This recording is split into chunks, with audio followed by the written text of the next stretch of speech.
आज हम करेंगे class 9th exercise set 7.2 question number 3rd. Toss a coin 200 times and record the result each time, head और tell.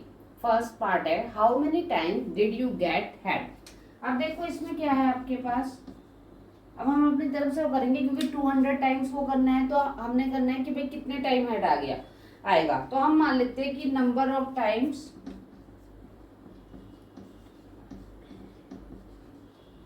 हमने वो कर लिया कि भाई जो नंबर ऑफ टाइम्स है वी गेट हेड कितना ले लिया आपने 20 times.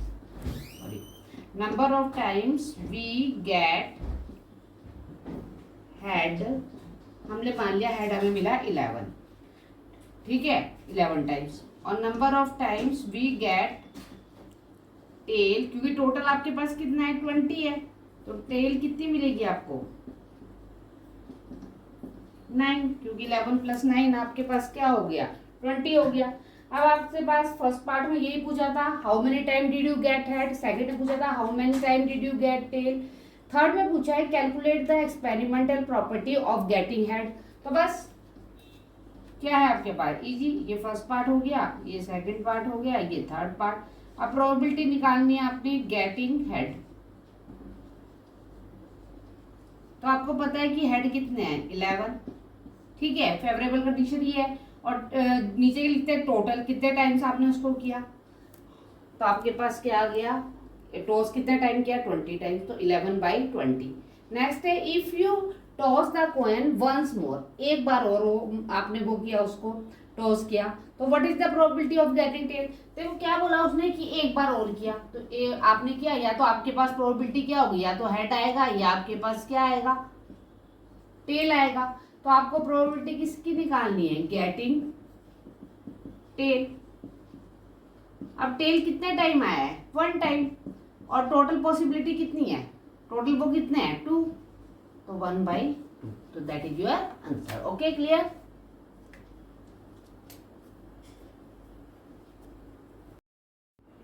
Now question number 4. Toss a paper cup into a air. आपने टॉस करना है पेपर कप को एयर में कितने टाइम 100 टाइम.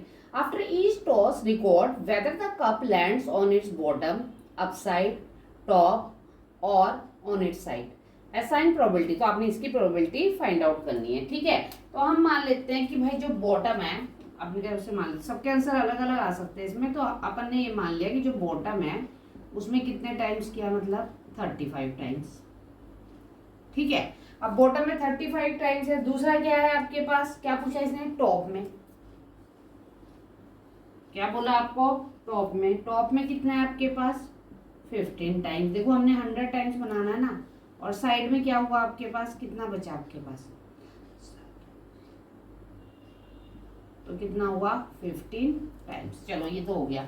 अब क्या है probability of outcome by using experimental probability. तो बस एक्सपेरिमेंटल प्रोबेबिलिटी कुछ नहीं है, प्रोबेबिलिटी निकालनी है. सबसे पहले बॉटम की निकाल लो. बॉटम में कितना है 35, टोटल कितना है 100. या तो कैंसिल कर दो या फिर ऐसे लिख दो 0.35. फिर अगला P किसका टॉप का, प्रोबेबिलिटी टॉप की, तो क्या है आपके पास 15/100, तो 0.15.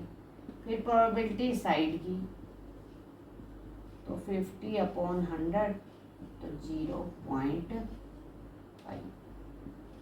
ठीक है, ये आ गया आपके पास. Okay, clear.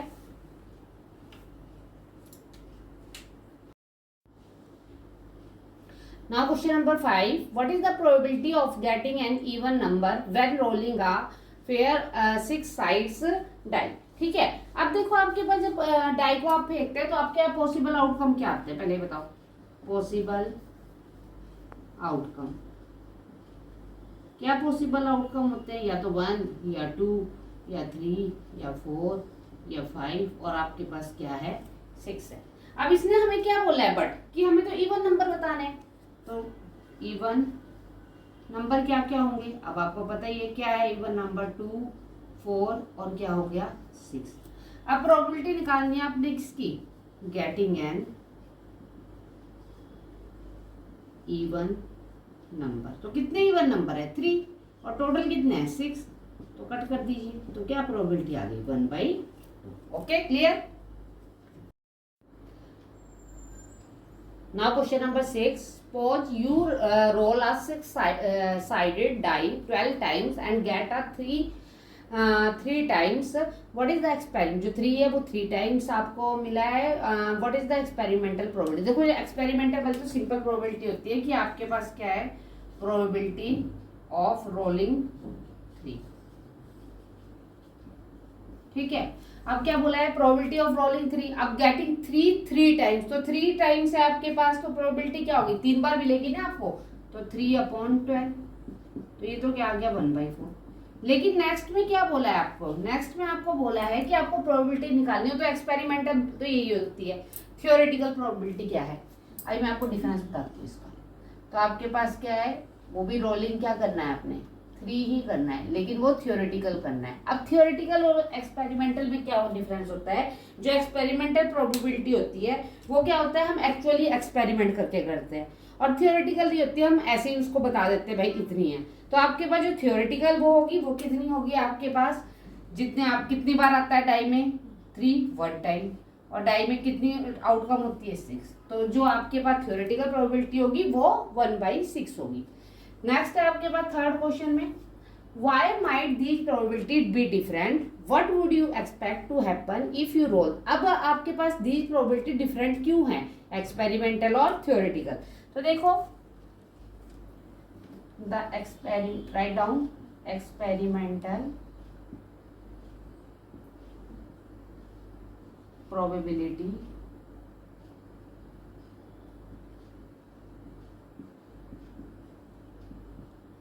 different from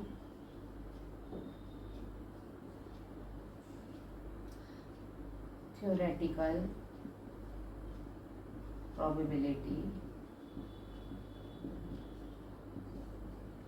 because, क्यों डिफरेंट है आपके पास, बिकॉज डाई वाज रोल्ड, क्योंकि इसमें डाई क्या है आपके पास, रोल कर रही है, and only a small number of time. कितने में, only a small number of time. तो हम दैट इज क्या है आपके पास, वो स्मॉल नंबर ऑफ टाइम मान लो क्या था आपके पास, कितने टाइम हमने उसको करी 12 टाइम्स. ठीक है, 12 रोल करे हमने उसके. अब आपके पास यदि उसने बोला कि इफ डाई इज रोल्ड कितने 60 600 और 6000 टाइम, तो क्या है, इफ डाई रोल्ड 60 600 और 6000 टाइम, तब आपके पास क्या होगा, the experimental probability, the experimental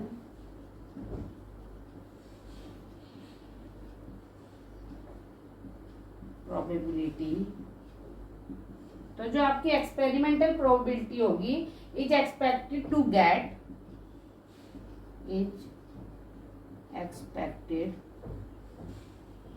to get closer, तो वो expected to get closer to the theoretical